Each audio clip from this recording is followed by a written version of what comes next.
Okay guys, this is the review for the Unit 6 Part 1 test. There's only 7 problems, so try to stick with me for the whole video. The first problem says consider the following data set. The data set is 20, 22, 31, 37, 39, and 40. That group of numbers is the data set.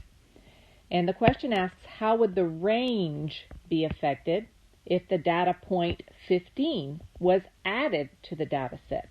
So first of all, let's figure out what the range is now. Remember, the range is the maximum minus the minimum, or the largest value minus the smallest value. So right now, if we look at this data set, we see that our smallest value is 20 and our largest value is 40. So the range for this data right now is going to be 40 minus 20, which is just 20. So that's our range now. Now, the question asks, what would happen if we added 15? What would 15 change about this data set? If we added the 15, we put it right here, then it would change our minimum. The new range would be 40 minus 15, right? Because 15 is the new minimum. 20 is not the minimum anymore. So our new range then is going to be 25. So that means what happened between these two? The range increased by 5. The second question, a science teacher recorded the pulse rates for each of the students in her classes after the students had climbed a set of stairs. She displayed the results by class using the box plots shown. The question is, which class generally had the lowest pulse rates after climbing the stairs? And here are 4 classes. Here are the box plots representing those results. And the number line at the bottom is very important. Always look down at the number line. That tells us what values we're looking at. Pulse rate of 60, pulse rate of 80, pulse rate of 100. Now, a key word here is generally. We talked about in our lessons this week, we used the word typical a lot.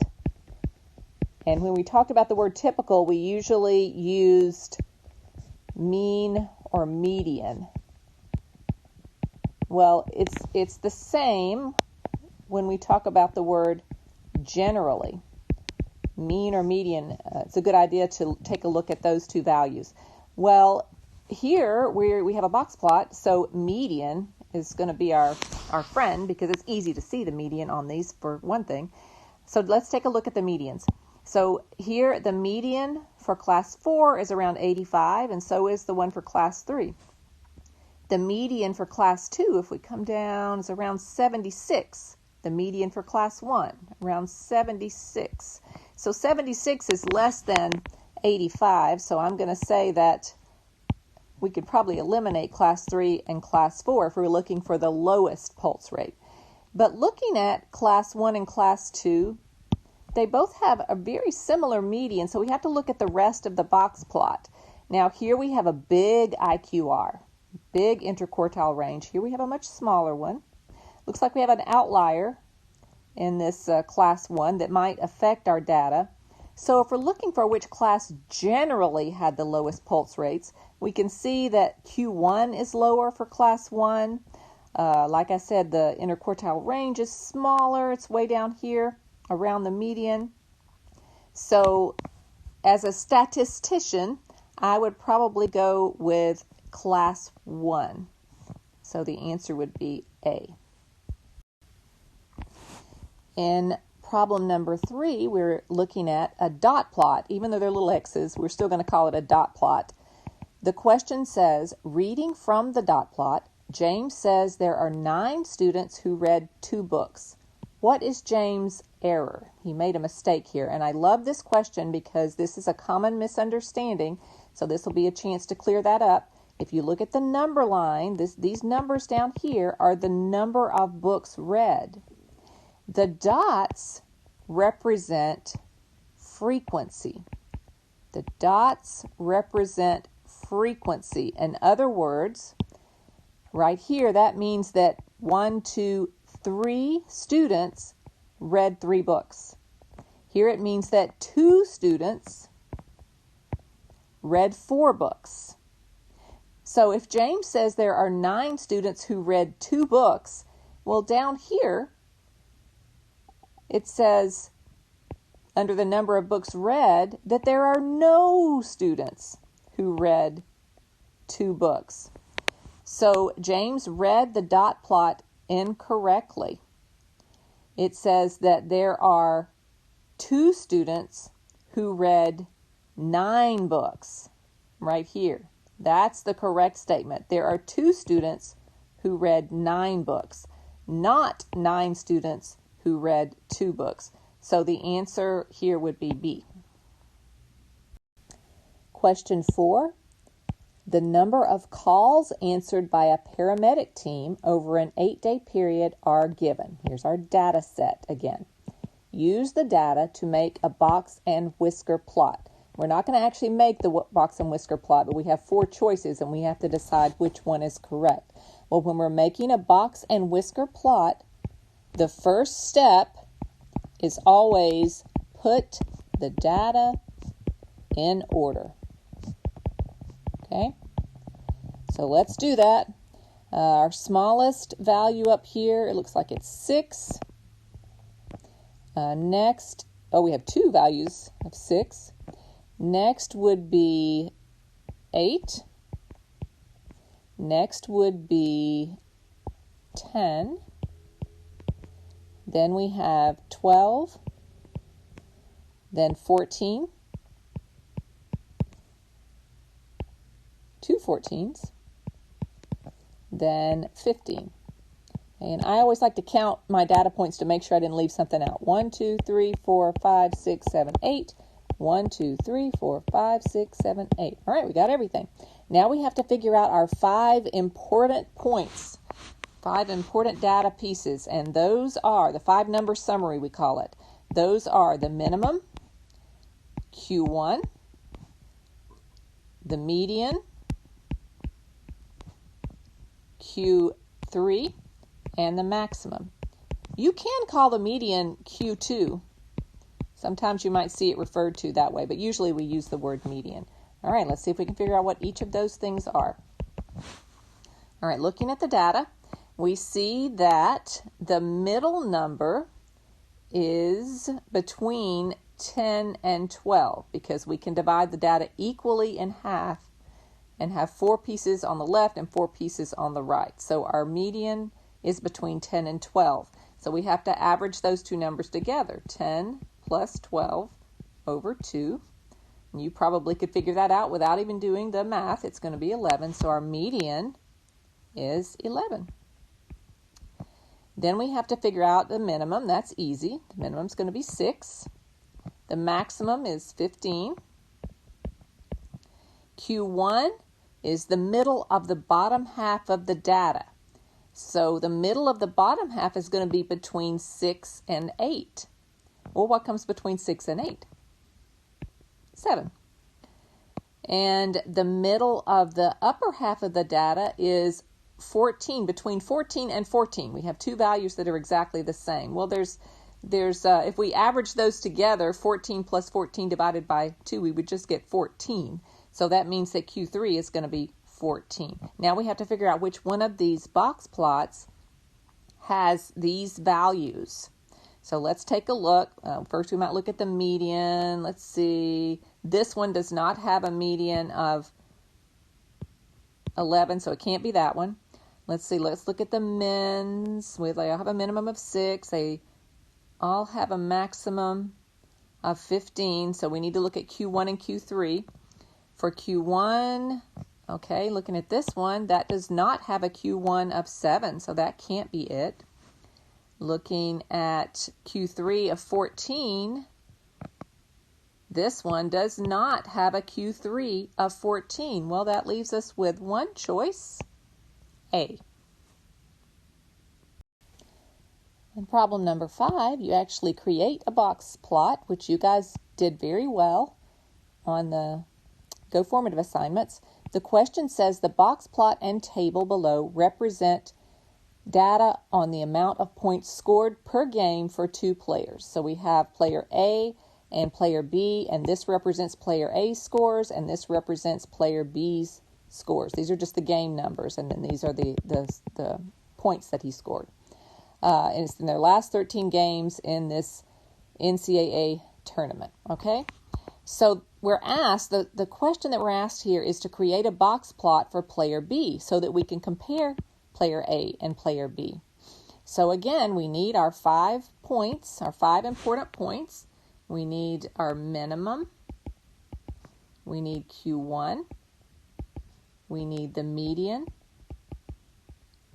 We need Q3. And we need the maximum.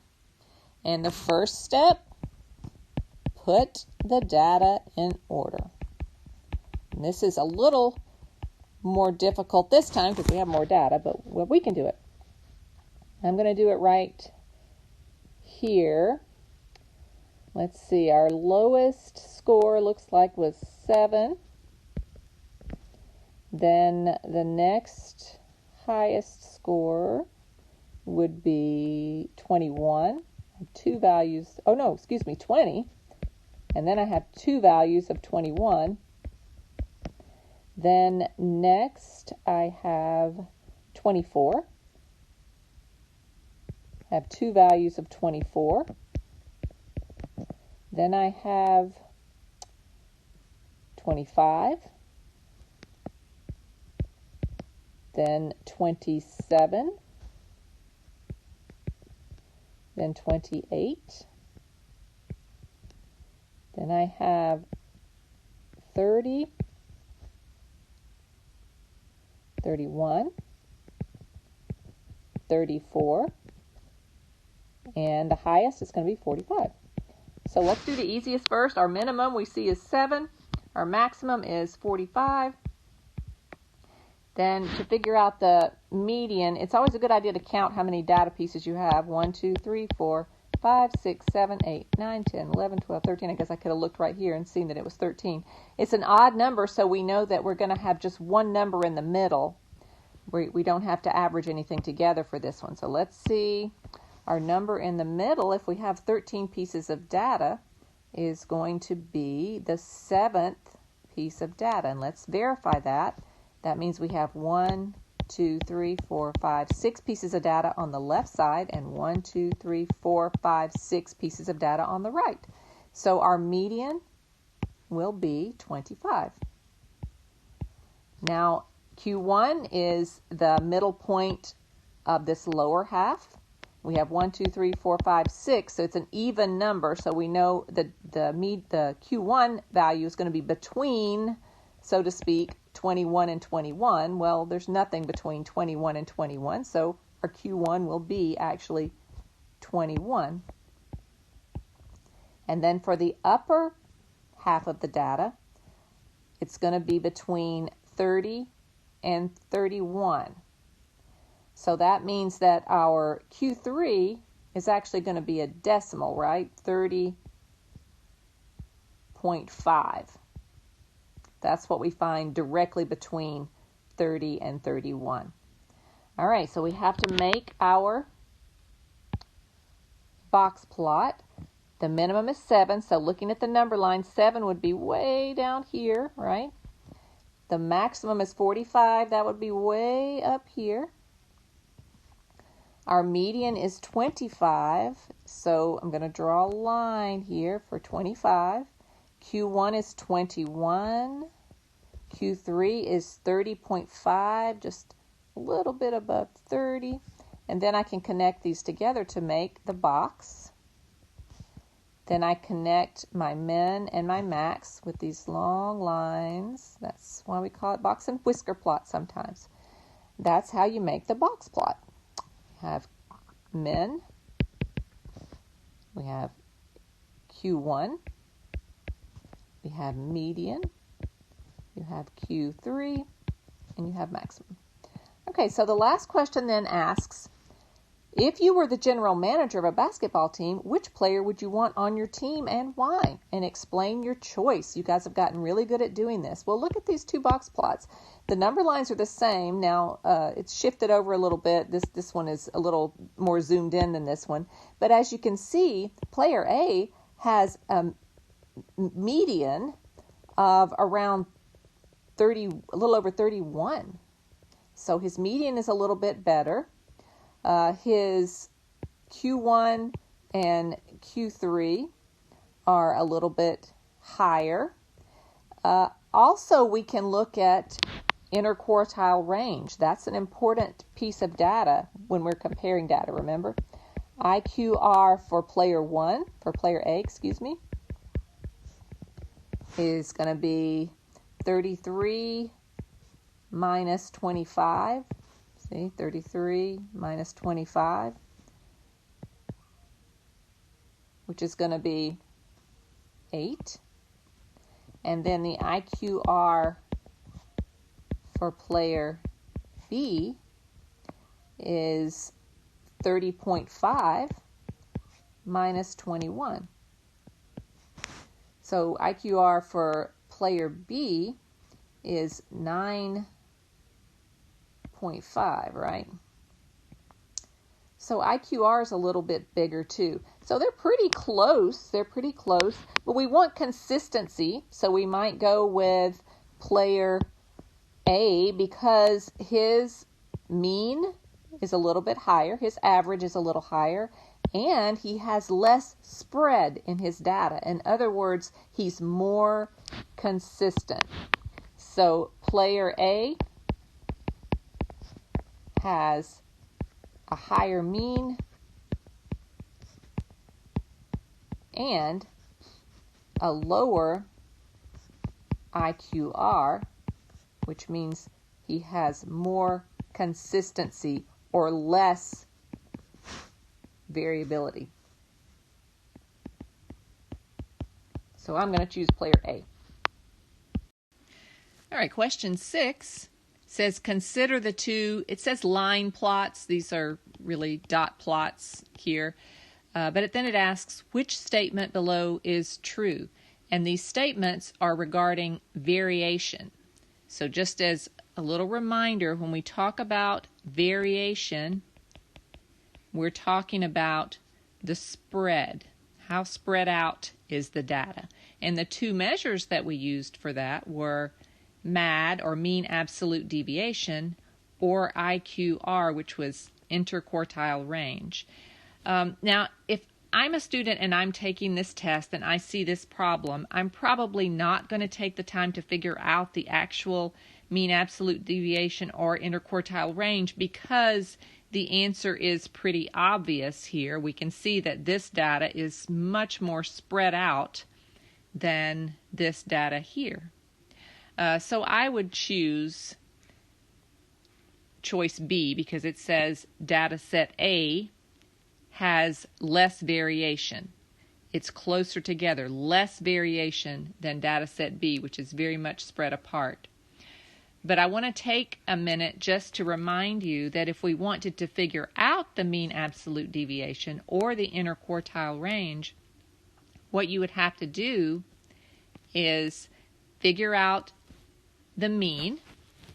And for data set A, the mean is going to be, we have to add all the data pieces together. So, we know that if that's 5, this is 1, that's 2, that's 3, that's 4, right? That's how that goes. So I have 1 dot at 2. So I have to say 2 plus, I have 2 dots at 3. 3 plus 3. Then I have 1 dot there at 4 plus 4. Then I have 3 dots at 5. 5 plus 5 plus 5. Then I have 2 dots at 6, plus 6 plus 6. Oops. Then I have 1 dot at 7, so plus 7. So I would add all of those together and then divide by the number of dots that I have. 1, 2, 3, 4, 5, 6, 7, 8, 9, 10. So I would divide by 10. Now I'm not actually going to work that out. You can do that on a calculator.